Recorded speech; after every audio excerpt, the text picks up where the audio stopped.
maumpisahan na po agad natin etong ating talakayan. Dito po sa nakita nating balita na kung saan mga kababayan, di ba kung matatandaan nyo,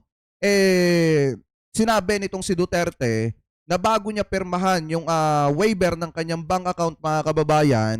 sasampalin niya muna dun sa Quadcom etong si former Senator Trillanes. So ngayon mga kababayan, meron pong interview etong si former Senator Trillanes mga kababayan na kung saan sinabi niya dito na bago siya magpasampal, kailangan munang pirmahan ni Duterte yung waiver ng bank account po niya para makita kung talagang may katotohanan yung mga aligasyon mga kababayan ni former Senator Trillanes dito po kay Duterte at kung talagang etong si Duterte mga kababayan walang itinatago. So ngayon pakinggan po natin etong nakita po nating balita galing po dito sa teleradyo na kung saan ayon po dito Trillanes kay Duterte, pirma mo